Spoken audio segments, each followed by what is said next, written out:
What's up, guys? Mason the Brock Henderson here, and this is Superman and Lois Season 1, Episode 13, Failsafe. So what I love about this episode is there is so much in it that if this were handled by one of the other CWDC shows, it would have been so frustrating. Because there's so much about this that it takes maturity to write. And I feel like a lot of the other CW shows don't have that.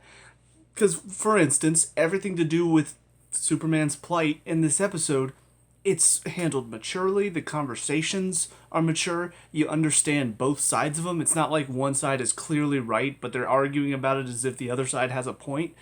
It's very obvious. This is handled by somebody who understands how to have a mature conversation.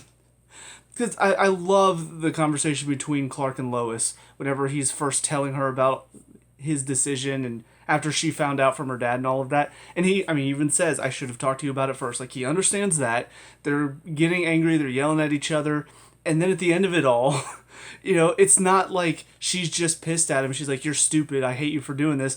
She even says, I feel bad for yelling at you, but I don't want to lose this feeling because I want to use this to scare Jordan for getting arrested. Like, there's moments in it when it feels like these are just real humans talking to each other. This is not writers wrote something on a script and now they're having to say these lines that don't make any logical sense when you think about it. These seem like real people.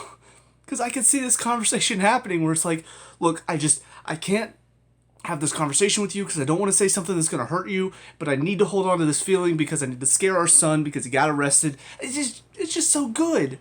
And again, the whole topic of conversation is not one that we've never seen before, but it's handled so well that it feels fresh. Clark sees Sam's willing to get rid of all these weapons that can kill him, but he knows that there's a part of him that enjoyed when Zod just let loose. And so he's worried about not having any sort of failsafe because he doesn't want bad things to happen to people if he does lose control. That's so mature! Like, it's so well handled, and you can understand Lois's side. She doesn't want anybody getting access to weapons that could hurt her husband. So it's so good. The only thing that is slightly detrimental to it, and it's not because of anything this show did poorly, it's just because there's been better versions of it done elsewhere, is whenever they decide to give Irons basically the key to all these weapons and say, hey, you're the only one that has the ability to kill me if it comes down to that. The only problem with that is just because it's the first season. We haven't really gotten to know Irons that well. Obviously he's a good guy now, and I'll talk about him in a second. But it does sort of feel like they've all of a sudden become like best friends out of nowhere. Like, you just got to know this guy in the last episode after he managed to save your life. Like, this is not necessarily a friendship like what they've done before where Superman trusted Batman with basically the only thing that could kill him. That's different because Clark and Bruce had a friendship and a trust that they had built for a long time. This is like, hey, last week how you saved me? Yeah, well, I trust you enough now to give you the only thing that can kill me, and you're the only one that has access to that.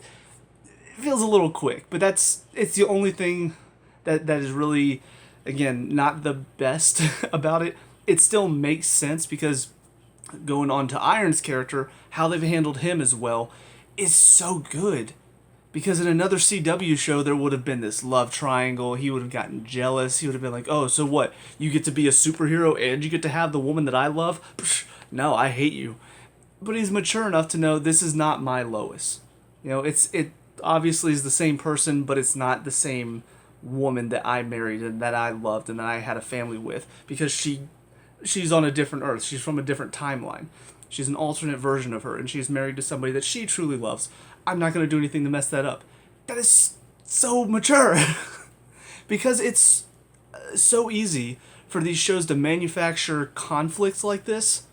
And I feel like most of the other CW shows would have taken that opportunity to create some friction there between Irons and Clark. But they didn't do that. He's hanging out in the barn, chilling. They're having these, nice conversations.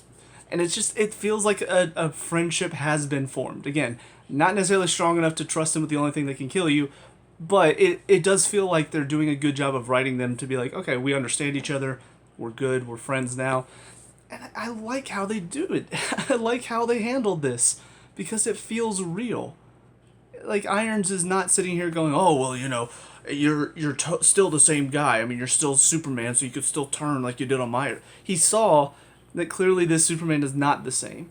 He is willing and able to fight back against this feeling of power and this feeling of I'm better than everybody else. I'm just going to take over, take control. So yeah, it's really well done. As far as the kids are concerned, also very well handled. Just seeing Jonathan go from he's completely infatuated, and I mean most guys can get that. I mean most of us remember what it was like being a freshman in high school. If some junior or senior girl gives you any attention, it is kind of like, oh, hell yeah, let's go. But he's still wise enough, he's still smart enough to see, oh, you're just wanting information out of me. Like, you know that I have connections. That's the only reason you're showing me any attention right now. I feel like, again, another CW show probably would have had him been like, oh, I can impress this girl by telling her stuff? Sure, I'll tell her something. And then she would tell the school. Everybody would get mad at him and his family because he was stupid. And it would turn into, again, more manufactured conflict. But they've written him not to be an idiot, so he sees through what this girl is trying to do and turns her down and leaves.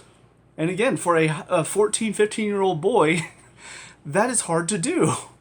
Because, yeah, your emotions are all out of whack when you're that age. So it would be very difficult to be like, this girl show me attention. But she's doing it for the wrong reasons. But she showed me attention. Look at her. I'm just so glad that they're handling that well. And even the stuff with Jordan and Sarah, it's not quite as, I guess, mature, but it still feels understandable from their point of view. For Sarah, maybe she has been a little harsh, a little, what's the word? She's assuming too much. She's being presumptuous. There you go. She is being a little presumptuous about her dad and assuming he's just going to fall off the wagon, even though he is seemingly a bit more focused on maybe just getting them out of town because he's tired of dealing with all the hatred directed at him and his family. But at the same time, you kind of understand why she is assuming he's going to do it because it's happened so many times before. If it were something where, oh, it happened one time before, so I just assume it's going to happen again, well, then that's your problem. Just because it happened once before doesn't mean it's going to happen a second time. If it's happened 5 or 6 times, you kind of understand why she's like, yeah, I mean, this is the type of stuff that generally pushes him back into the drinking and stuff. So it's very understandable. I feel like they did a good job of showing that. And of course, Jordan is just there to help her out. And them getting arrested, they didn't say it, but it does sort of feel like this is the woman cop just kind of getting back at Lana because, again, for whatever reason, it seems like maybe the mayor has something to do with this, but I do feel like there might be something else going on that maybe we'll find out, because it does feel like the townspeople are a little bit more so, like, over the top hatred against the Cushing family. And that feels sort of weird. I get if somebody is putting the blame on them, then I would understand why some people are like, oh, well, I mean, the mayor's saying this? Well, yeah, I mean, probably that's what happened. But it doesn't feel like everybody would buy into it, especially because, again, a lot of people know politicians can't be trusted and are, basically backstabbing pieces of shit. So I feel like some people will be like, oh, this come from the mayor? I mean, he's probably just saying this to save himself. He's probably the one that's more at fault than they are. But it feels like everybody in the town is just focused in on them. So it's really hard to say that that's the reason. But if that's what they're going with, I mean, it's not bad. It just doesn't feel fully believable. It would probably be the most unrealistic thing outside of, obviously, the Kryptonians and the superheroes and all of that stuff. Obviously, that stuff is unrealistic in the sense of we don't have superheroes in real life. But as far as the decision-making and the...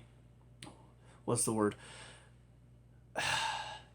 The consequences, the dialogue, all of that stuff, basically everything that feels more human in this show, it's felt so realistic. So if they're going to go with the mayor basically is throwing them under the bus and everybody's just buying into that story that he's telling, that would probably feel like the most unrealistic, mainly because, again, people know, like some people, not all, because obviously there are a lot of people in our world that are like, oh, this politician said don't trust this guy, I'm not going to trust that guy. The politician is telling you this. So there are some people that would buy into it, but for everybody in the town seemingly to buy into what the mayor's saying, it does feel a little maybe a little bit too unrealistic and a little bit too, we just want to throw all of this pressure on the Cushing family, so we're just going to have everybody buy into it just because we need that conflict.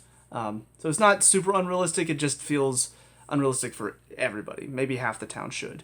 But I like the fact that we are getting to see their point of view as well. And honestly, it's probably the most relatable story in the season for me, just because, beliefs, who you are as a person, like that stuff, it's become a lot more frowned upon in our day and time. I have some friends that I've known for years, and then like 2020 happened, and suddenly now I've not talked to them in over a couple years because they just don't want to talk to me anymore because of my beliefs or because that's just how they feel. And I'm like, well, that's your decision, that's fine, but you got to realize you're judging me based on this one thing.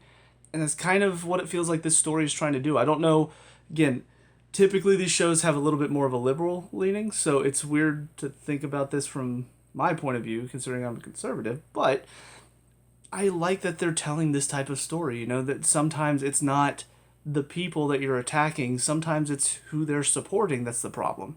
And that's true on both sides. We are living in a time where it feels like it's either us or them, and a lot of the time it's the politicians are up here going, look at them fight amongst each other on both sides, and they're just sitting there forging this conflict between the people, and we're sitting here too busy like trying to beat each other up, on Facebook, on social media, all of that stuff, that we're not really focused on what the real problem is, which is the people in charge that are making all the rules and making a buttload of money off of all of us while we sit here and attack each other. So I don't know if that's kind of the storyline and the moral that they're going with here, but it is a welcome one. It's one that I feel like is not necessarily attacking either side like some of the other shows have liked to do, but it's one that is necessary, especially in our day and time, to show that we're all just people. We're all just trying to make a living. We're all just here doing the best we can. Sometimes we can't help what happens. So if you're going to blame somebody for something that happened that they didn't have any control over, that's on you. So, but outside of that, though, the main story, it took a little bit of a break in this one. We did see a little bit more about Tal and his upbringing and all of that. And again, a good story to show that sometimes, it's all about how you were raised. What was your upbringing? How were you brought into this world, and who raised you to the point of however you feel, however you believe, whatever you're willing to do.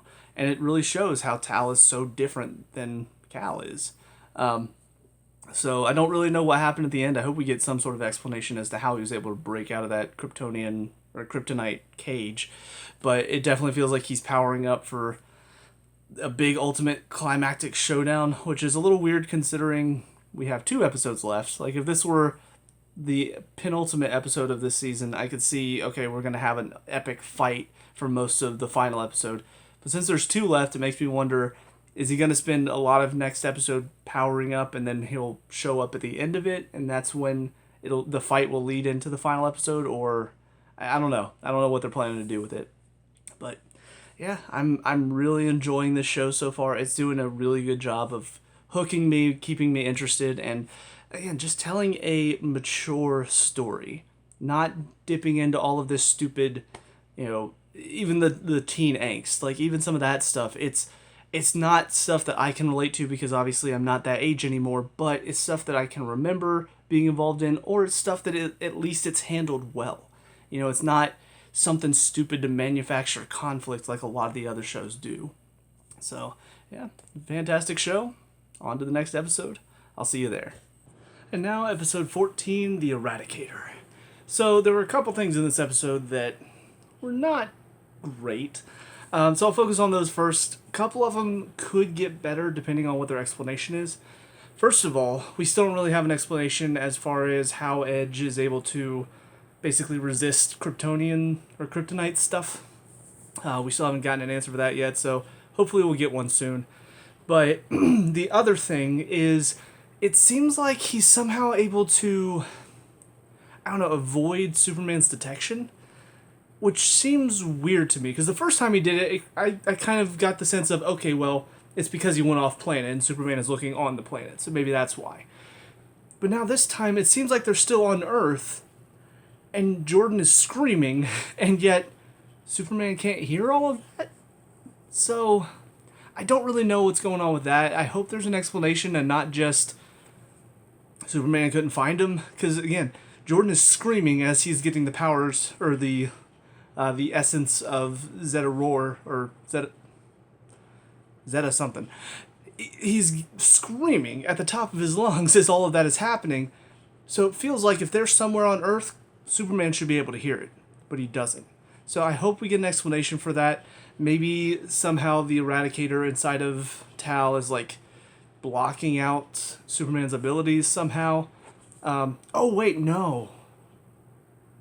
It just hit me. They were inside of a building. Maybe it's a lead-lined building.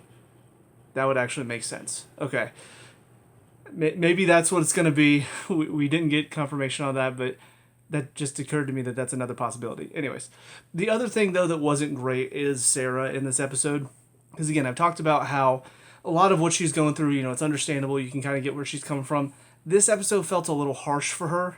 Whenever her dad gets this great job offer and she's just pissed off. I mean, don't get me wrong. I understand the feeling of I don't want to move. I don't want to leave behind people that I know, people that I care about. A town, a school that I've grown up in. But at the same time, for her to get this pissed about it feels a little too harsh. It feels like, I don't know, the reaction was not necessarily what I expected from her. I expected her to be upset, but she was like, screaming, calling them idiots, all of this stuff. It seemed too over the top for me. So, I don't know. It was something that bothered me a little bit. Because, her parents have been through hell. And she knows that now. Ugh. And again, I understand that she doesn't necessarily want to leave, especially now that she and Jordan are together too. Goodness. But I don't feel like this reaction was really warranted, and it kind of makes her look like a bit of a terrible person. And I don't know if that's what they were going for here. So, but everything else, though, fairly well handled. The town getting upset about the DOD still being there, all of that, very realistic. A lot of people do get upset whenever there's no answers about what's going on. Totally get that, and you kind of understand it even from what Lois and her dad and Clark are all going through as well. Honestly, early on in this season, I didn't really like Sam because I felt like he was too much the general, always focused on doing that job. And they did bring that up several times with Lois. But it does seem like he's starting to maybe try to be a little bit better of a dad and a granddad in the process. And in this episode, I thought for the first time I actually felt bad for him. And I sympathize more with him because he is just trying to help. At first he's trying to be a general and trying to save the world, and she got upset with him because he wasn't that much of a dad. So now he's trying to be more of a dad and trying to keep their family safe by keeping this all under wraps, because clearly, we would need to find out, okay, well, why is Morgan Edge here? Well, he's actually Superman's brother. Okay, well, why does that matter? Well, there's a guy that just came back to Smallville, and maybe Morgan Edge wanted something to do with him. Like, people would start to piece things together if they knew Morgan Edge was Superman's brother. So, in keeping that secret, it does keep the secret of what's going on with their family a little bit more under wraps. So you do realize what he's trying to do, and in this episode, he calls her out on it. He's like, look, when I was trying to save the world before, you didn't like that, and now I'm trying to be, a dad, I'm trying to save our family, and you don't like that either, so I guess I can just never win with you. And he's kind of right. And not that I don't understand where Lois is coming from in all of this, but it is kind of funny to think about it from that perspective of, he's trying to keep the family safe now, not just focused on doing his job as general. And it's still not enough for her. She's still not happy with that decision. So, I really like what they've done with Sam throughout this season. I feel like they've really done a good job of growing his character and making him a lot more, I guess, deep and complex than just the one note, I'm a general and I'm always going to do my job, and that's all I've got. Really good there. Irons started off this episode a little shaky, because he was pushing Jonathan away. I'm not really sure why. there, I'm assuming it has something to do with just that unease of what happened with his daughter and how he saw his daughter essentially have to grow up, in the midst of all of this tragedy, and he doesn't want that same thing for Jonathan. Either that, or there's just still a part of him that doesn't really want to get close to anybody around here because he kind of wants to move on as do his own thing in the future. And I feel like maybe he sees, well, if I start to mentor him and help him learn all of this stuff, it's going to form that bond, and I'm just ready to move on from this town, move on from this family, be done with it. It reminds me of why I came here in the first place, to kill an innocent man. So I don't know what the reasoning is. I hope they maybe give us a little bit more, because they didn't explain it in this episode. But I did like the fact that he's the one that got to save Lois, because, yeah, it's a nice moment for him. Even though it's not his Lois, it kind of harkened back to when Andrew Garfield's Spider-Man saved Zendaya's MJ in the No Way Home movie. Like, it was that moment of he finally got a chance to rectify the mistake, that he couldn't go back in time to change that, but at least he could save somebody else's version of what he lost. It was a really nice moment, and honestly, just one of those, whenever Leslie gets hit with the hammer, you're just like, yeah! It felt so good, especially because, again, they've done a good job of making Irons a much more sympathetic and just good character that you want to root for. So seeing him get that win, hitting her with the hammer, and then also coming back and hitting the guy that he was facing, it was just a good moment. I really enjoyed it. So, but yeah, I mean, all in all, pretty good. There is a girl, or the girl that Jonathan, figured out she was trying to get answers from him. She seems like maybe she's not all just focused on trying to get answers and stuff out of Jonathan. Maybe she actually is interested. I don't really know where that's supposed to go. She did say her dad was a criminal that was in Central City, so maybe it's going to somehow tie into a villain that we saw in The Flash. I don't remember if we got this girl's name or not. If we did, though, maybe somehow it'll tie into somebody we know over there. But it just seems like kind of a side story for the moment. But yeah, I think that's about it. So on to the final episode for the season. I'll see you there. And finally, episode 15, The Last Sons of Krypton. So this one got me a few times. There are a few moments where I got a little choked up. I mean, first, whenever Jordan is basically remembering all the good... It felt very similar to whenever Clark was remembering all those moments to bring himself out of Zod. Very similar here with Jordan basically getting himself out of Zeta Rho. Just a very emotional moment and really good acting, honestly, in all accounts. And then whenever Irons basically uses up the last of his suit's power and is falling and basically is just accepting, like, this might be it, but hey, we did it. Just a very nice moment as well. And something about the way that they use flashback scenes in this show, they do a really good job with it. Like, because both of those scenes, I feel like that's really what brought out the emotion for me. Is just the way they use the flashback scenes and the music behind it as well. Very well set up, and I got a little choked up. Then the final scene was whenever Lois essentially gave Clark a chance to bury his Kryptonian dad, even though it's technically a crystal. Still, it is his dad. It's an AI version of his dad. It's basically the last piece of his dad that he had. And we really didn't have a chance, because I remember that happening, and we really didn't have a chance to let Clark react to that. He had that one moment, and then basically it was, now I got to go save my family, because that's where Morgan Edge is going next. So it was nice that they gave him a chance to truly reflect and have that emotional moment of, well, I mean, he is gone now, so it's time to say goodbye. So yeah, very good moments in this episode, and all around a very good episode. I've said this before, but the show does a really good job of making it Superman and Lois, like just as the title says. Because Superman, he's off with Irons fighting against Tau, but we've also got Lois trying to bring her son back, and it all makes sense. A lot of these other DC shows on the CW, they tend to have moments where it feels like they're trying to force somebody who's probably should not be helping, probably is not capable of helping, but they want to give them a moment to shine. So they kind of force them into the plot somehow. and help, and they help out in a way that doesn't make sense. You know, like Iris becoming a speedster, or Felicity somehow being able to take on these guys that she shouldn't be able to handle in a fight. You know, even just grabbing some random weapon and hitting them, it shouldn't really stop them, but then somehow it does. You know, they have those moments where they're like, yeah, we want to show women are powerful. This show, they don't make Lois seem abnormally or weirdly powerful out of nowhere. The power that she has comes from her brains. You know, how well she can think through these situations. She's not able to stand up and just fight against a Kryptonian without the use of kryptonite, which she does have because she's smart enough to have it. But that's good writing. That is writing that you're making her a strong character without having to force it and making it unbelievable. And that's why I really like this show. I feel like they've done a really good job of showing both the strength of Clark and Lois and the strength of them as a couple and how well they work together.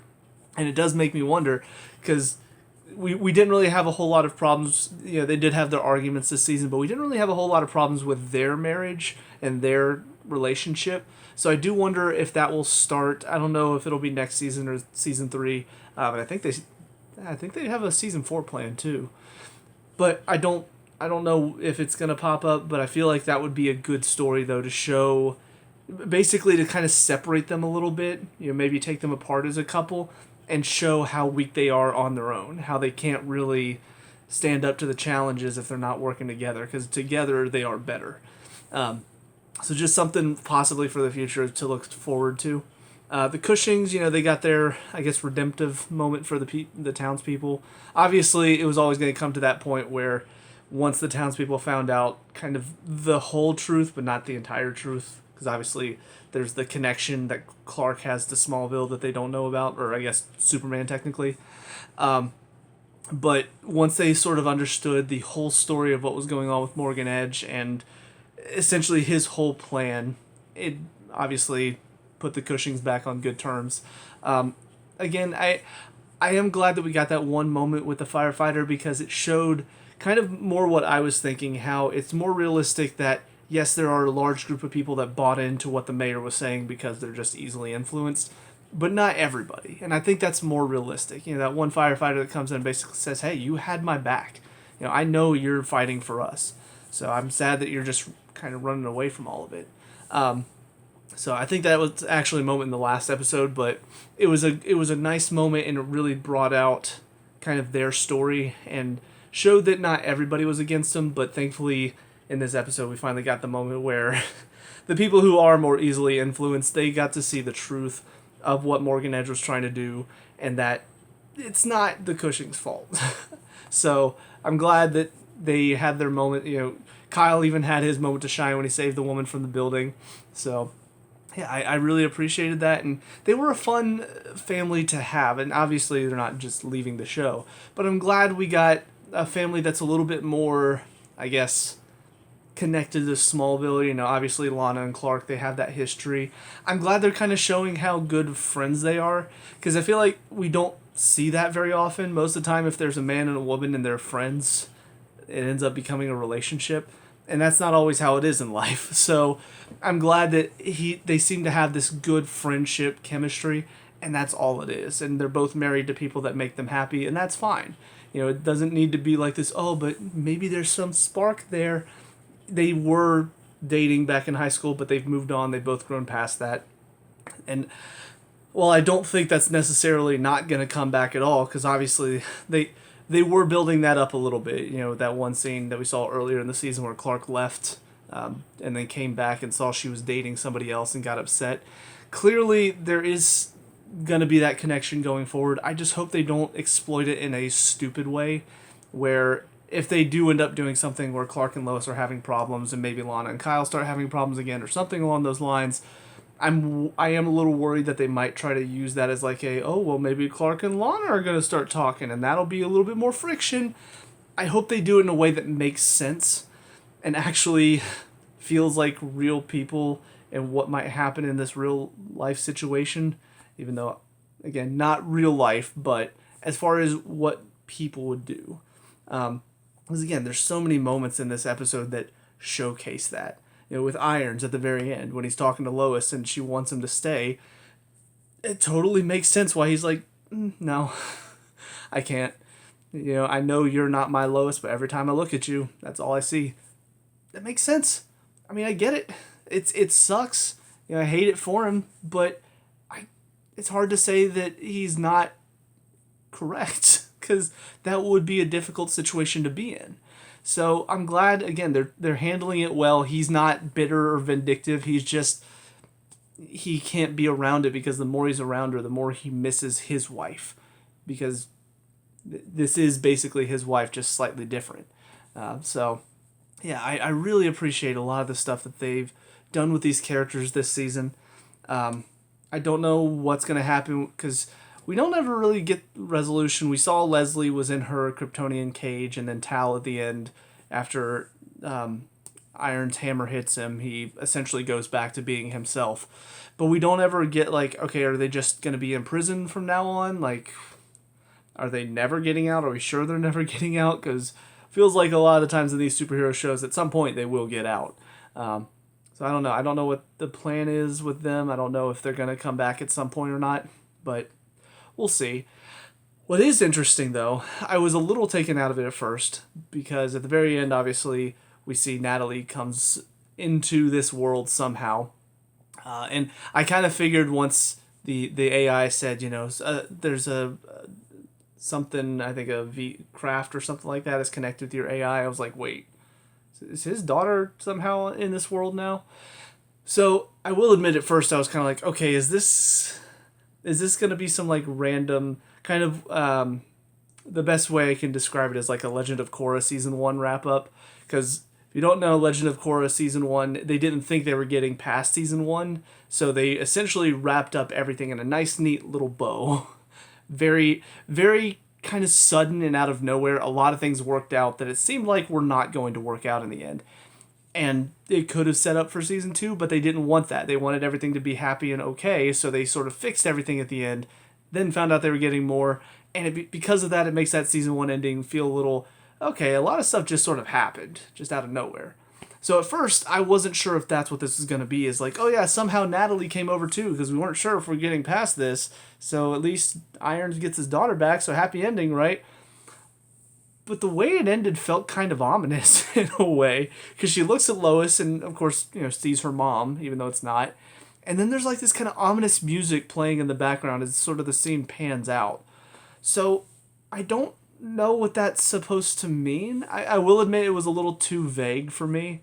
I feel like, I mean, because don't get me wrong, I get how difficult a situation that is going to be for Natalie. She sees her mom, but it's not really her mom, and finding that out is going to suck.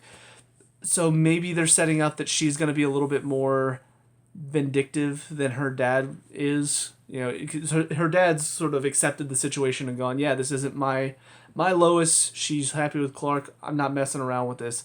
And I love that. But maybe because she's a bit younger, maybe she's not going to be able to accept the situation as easily. Maybe it'll lead to some arguments, some fights. I don't know. I am curious to see what they're going to do with that, because it feels like this is building up to season 2. And I don't know. I mean, even just the fact that Superman killed her mom, like obviously we've seen Irons has gotten over that, but that's because he fought with Superman and he managed to, save Superman from what happened on the other Earth. So he's been able to move past that now, but he's had basically the close-up one-on-one experience that sort of led him to that.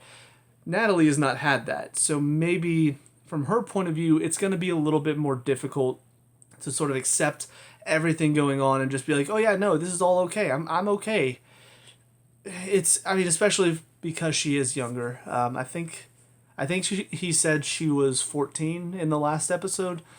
So maybe that means she will be a little bit more, I guess, going down a dark path because of all of this. That's just my assumption. Maybe they'll do something completely different. But yeah, I guess it does raise the possibility, because we saw that Irons was the only one that came over. It does possibly bring up the idea that the other world, Superman, could also come over to this world as well. Which I do think... I think that's a comic book thing. I think there's like an Otherworld Superman. I think it's like Bizarro is his name, because it's like a backwards not S, but the House of L symbol, I think, is backwards on his outfit. I think I'm remembering that right. It's been, I mean, I didn't really read the comics, but I'm pretty sure I remember that from like the animated series of Superman, because I did watch that growing up. So I don't know, just something to ponder for next season. But all in all, looking at this season as a whole, it was fantastic. By far, definitely the best CW DC show at the moment. Does it hold up to the old school Flash and Arrow before it got bad? I would say it's on the same level. I don't think it's quite better yet, but I think it's got enough building blocks where this show as a whole can become better than those shows for sure. It definitely holds up with, I would say, like Arrow Season 1, which was not quite as good as Arrow Season 2, but still good and solid. And I would say it's pretty close to like the Flash after Season 2 or 3, you know, when it started to get a little bit more muddy, but still solid. I still enjoyed it. But yeah, there's just so much about this series, though, that the writing is fantastic. Obviously, there's more of a budget for the CGI, so that looks phenomenal as well. The characters are so well handled. The dialogue feels genuine, feels real. It doesn't feel like a bunch of just made up fictional characters saying whatever is written on a piece of paper for them. It feels like real people talking in this situation that is obviously fiction. And it's just so good. I even forgot Sam. Sam steps down from his position at the DoD to become basically the family man that he hasn't gotten to be before because he realized his priorities were all out of whack. That's a great moment for him too, and it really shows how much his character has grown from the beginning of the season to now. There's just so many moments like that throughout the season. The stuff with the kids I thought was very well handled. You know, Jordan and Sarah, they get to have their moment. It is a little, you know, they're still kids, you know, freshmen in high school, so to say that they're in love is kind of, you know, it's high school love, so it's still meaningful and it still shapes your life, but a lot of people know that the love you have in high school is not really the true love. You know, it's young love, it's more passionate, it's more based on, I think, physical stuff than actual deep, meaningful conversations. Like, there is a connection there between people when they're in love in high school, but I don't think you get a bit older, you start to realize that there are deeper connections than what you felt in high school. So maybe a little too much, a little over the top as far as that's concerned, but it was sweet. You know, I like them as a couple, and I think they're doing a good job of writing them together. And then of course we see Jonathan, you know, he gets his chance to possibly hook up with this junior girl whose name's I still don't remember if they've told us. Maybe she'll have a bit more of a purpose in season 2 since, again, apparently her dad is a criminal of some sort. But yeah, I mean, all in all, it was very good first season, very good setup, a lot of good stuff. There's not a whole lot, I think, from this season that I think will carry into season 2 necessarily. Maybe a few of the storylines, but a lot of it was contained to this first season. And I kind of like that. You know, I don't mind whenever shows like to build and think about the next season and think about, all right, we're building this story up, but it's not going to finish in this season. It'll finish in next season. I don't mind that, but I feel like it's been done a lot recently, and especially with a lot of the CW shows that I'm watching currently, most of them it feels like, you know, we're doing this story right now, but we're keeping an eye for next season. We're going to be doing this next season. So remember this, because we'll be bringing it back. And it gets to the point where it's like, okay, but can we just tell a concise story, please? Because you get to all over the place. You know, like I was talking about with The Flash at the end of the season 7 that I just watched. There was so much going on. There were so many stories that they just kept bringing up out of nowhere. Some of them didn't even get wrapped up in this season. I'm just sitting here thinking, well, what should I even care about then? Because there's just too much happening. With this, it was single, it was concise, it was Superman versus Morgan Edge, who turns out to be his brother, what Morgan Edge was trying to do in the town, how it affected some of the people, you know, the individual stories as well, how it was affecting them. And while some of them still are continuing, you know, like we'll probably see Jordan and Sarah go through their, you know, relationship growth and probably have some issues next season. Kyle and Lana, you know, they seem to have reconciled for now, but we know Kyle still has the drinking habit that can come back at any point. Clark and Lois, they've reconciled, they've come together and really showed the strength of family by the end of it, but what happens when that bond really starts to get tested? You know, what happens when trust maybe gets tested at a point because something happens and it's like, well, I mean, you lied to me. How could you do that? And what happens when those moments come up? Because they might. You never know. So it feels like there is some stuff that can still carry from this season into next season. But I look at this season, I think there's a beginning, a middle, and an end. And I like that. I really, really prefer that because I'm just not used to seeing that that much anymore. And it makes me really connect with this story because I'm not sitting here thinking, oh, well, that's probably going to be on the back burner till next season, I suppose. Like, it's just too much of that, I think, in a lot of shows these days. So, but yeah, all in all, fantastic season. Really enjoyed it. Definitely the best CW show I'm watching at the moment. So we now have 2 more left. Got to get through Legends of Tomorrow and Supergirl, but hey, they are not going to be able to measure up to this one. So, yeah, that's about it for me. So let me know what you guys think down in the comment section below. What were your thoughts on these 3 episodes and on the season as a whole? Let me know. We can talk about and discuss all that good stuff. Leave a like and subscribe, future Superman and Lois reviews, and I'll see you guys at the next season whenever I get there. Peace out.